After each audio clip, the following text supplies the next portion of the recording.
Hi, I'm Lisa Wienhold. I'm the principal flutist of the Alabama Symphony Orchestra, and I thought I'd take just a little bit of time today to kind of talk about some flute basics with you all. If you've been playing flute for a while, these will just be reminders, hopefully, and if you haven't been playing very long or just starting, hopefully this will help you get going. Okay, so flutes come in 3 pieces, and just like the body, they're kind of parts. So we have the head joint, we have the body, and we have the foot joint. So when you're putting your flute together, it's kind of important to make sure that you hold it by the middle of each piece and that you line them up and twist as you put it together. So I'm just twisting. If you don't do that and you try to just stick it on, it tends to cause the instrument to have tenons, which is what it's called, where they join up, that get bent, and then your flute doesn't fit together very well at all, or the joints come off really easily.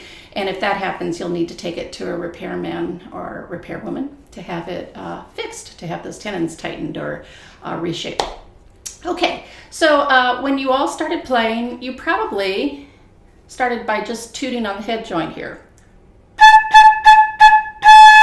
Just the way you sort of would blow across a soda bottle.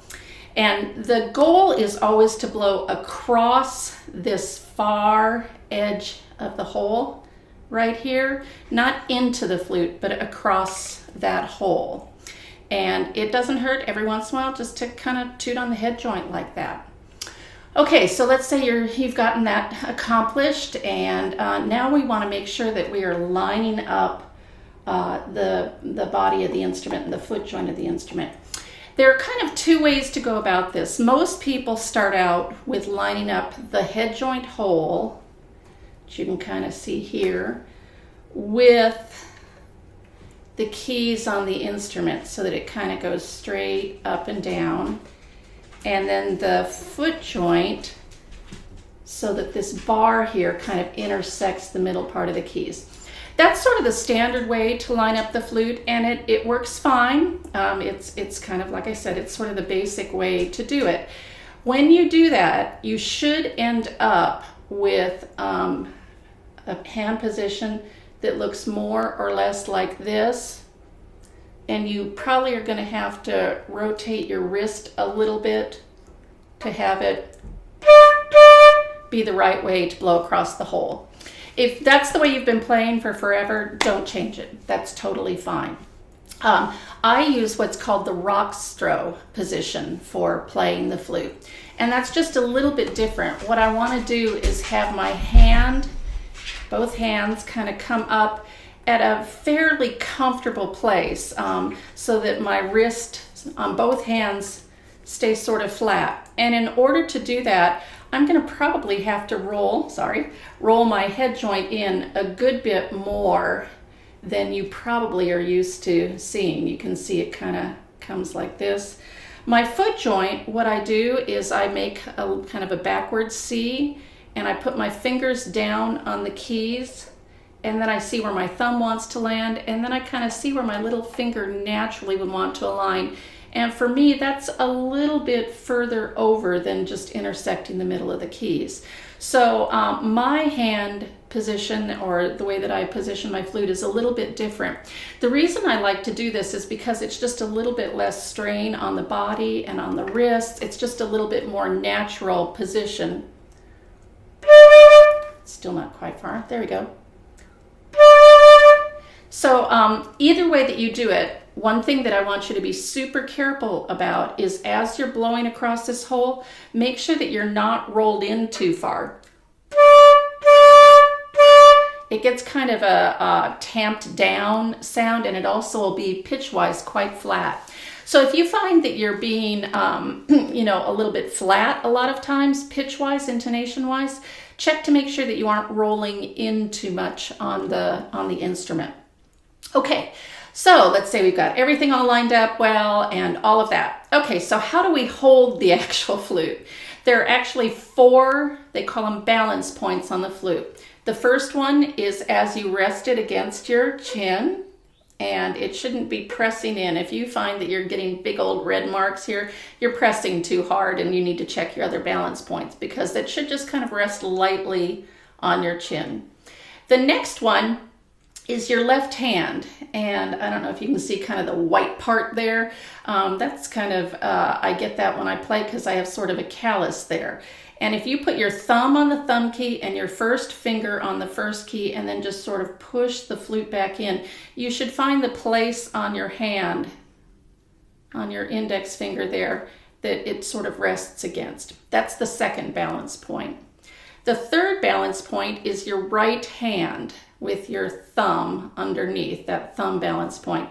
And again, if you put down your fingers on the keys and just sort of naturally see where your thumb comes down, that's where it should be.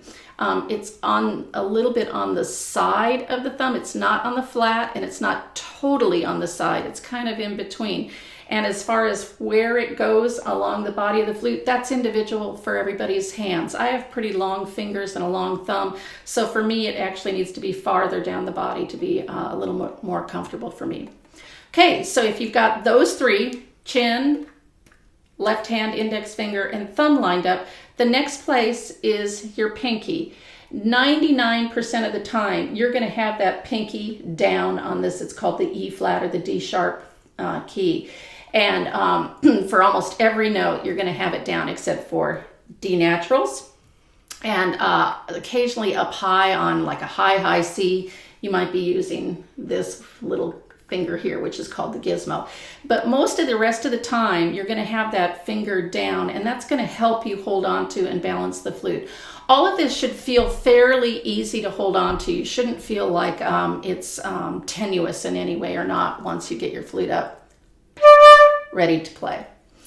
Okay, so that's how to put the flute together, how to hold the flute, and then blowing across this hole here. The flute, unlike some of the other instruments, doesn't have an octave key. So our whole second octave, our whole set of notes from this C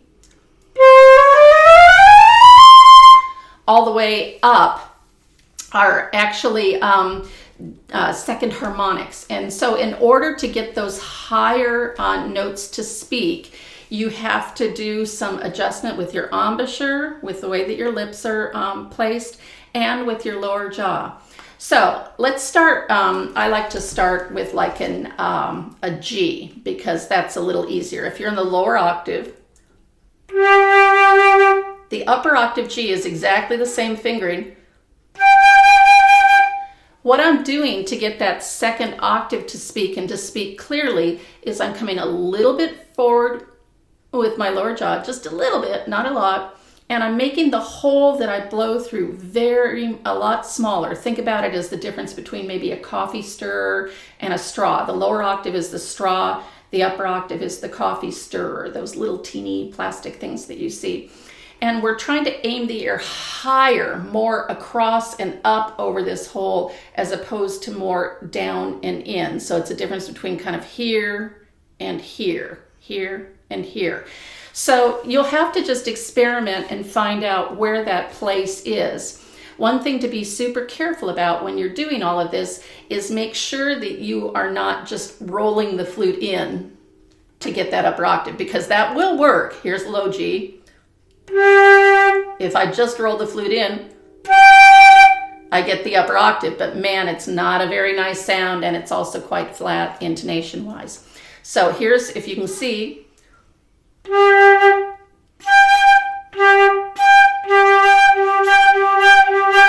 I never noticed how much my cheeks move when I do that.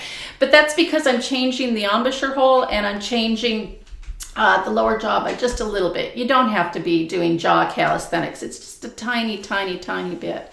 And if you can kind of practice doing that from, I'd start on a G.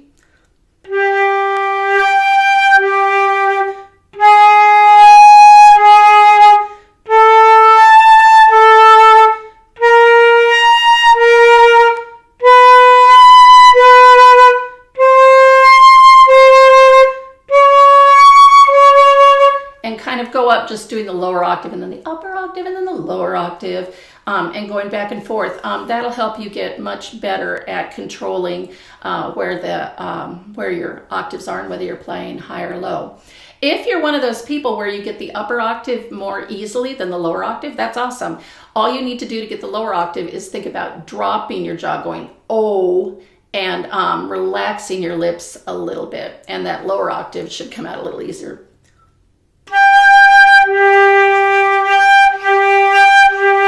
Like that. Okay, so that's the basics of sound production on the flute. The fingerings, there are lots of fingering charts to help you with that. A lot of what I like to think about the very third octave of the flute, which are all the high notes,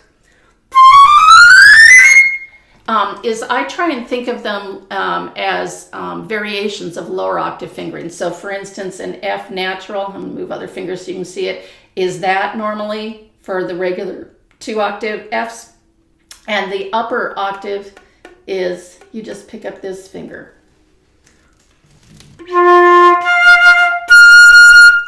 So if you can think about them like they're like a note that you already know the fingering to, but you just change it up a little bit, that's often super helpful. We start notes by tonguing, by saying ta. We don't actually make the sound, but where the tongue is positioned is exactly where you would put it if you were going to go ta ta ta ta ta to say any word that started with a letter T, today. So that's where we should be hitting. It's kind of the top of the mouth right behind the front 2 teeth, not on the front 2 teeth and not further back. It should not be between your lips. It should be up inside your mouth. And each note should start with that tonguing. Like that. Even a slur, even as you're slurring notes, it should still start, the slur should start with the tongue as well. Okay, lastly is something that's a little bit tricky for flutists, that's breathing, and that's just because flute uses twice as much air as almost every other instrument except for maybe tuba. And the reason for that is that with flute, we in just creating the sound, fully half of our air goes away just to get the sound started, not even to sustain it. So you want to make sure when you're playing flute that you're sitting up very straight, that your posture is good, because if it's not, you're compressing with your ribs, your lungs, and you're not going to be able to have as much air in. Think about it as if you were kind of a puppet on a string and you were just hanging so that everything was in alignment. And if you ever want to check that, just try and take a deep breath when you're a little bit far forward or a little bit back or a little bit twisted or to the side. And then contrast it with when you're sitting up straight. You can get a lot more air in. And then the other thing I would say is that with flute players, we need to breathe early and often. Don't wait until you're all the way out of air to take a breath. Plan your breaths so that you've got enough time to get a breath in, because once we are running out of air, that's pretty much all of our brains can think about, and that's when I start doing things wrong, playing wrong notes or getting lost, that kind of thing. So make sure that you're planning your breaths ahead of time. We don't want the car gas tank to be on empty when we're desperately looking for a filling station to fill up the tank. We don't want to be on empty air-wise. We want to have maybe a half tank and go, oh, I probably should get a breath sometime soon. And I probably take breaths more often than you would imagine. I take little sips of air. You don't have to take in a whole bunch all at once. You can just kind of grab a quick sip. Lastly, this is just kind of once you're done practicing, please clean your flute out with either a swab. The cleaning rod in your flute should have a little hole in the end of it that you can put I just use a white cotton handkerchief, or cheesecloth works well too. You can get, I don't think I have mine here, but you can get flute wands, they're called, that you kind of put inside the flute, and they have a fabric on them.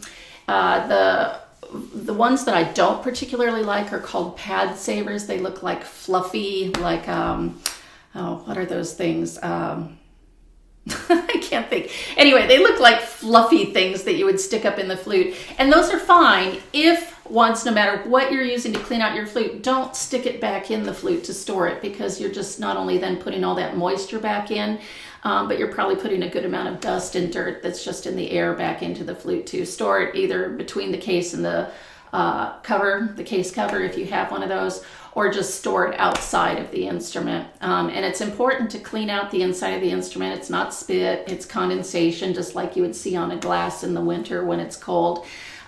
Because that moisture in there is very bad for the mechanism. It's bad for the pads. It'll make your pads rot out faster. And then wipe down the outside of your flute just with a soft rag. Never use cleaning products. Don't use silver claws or silver polish or any of that kind of thing. That can actually cause a lot of damage to the instrument. And I think that that's about it. If you have any questions, I can answer them in another session later. Hope that you're well. Bye-bye.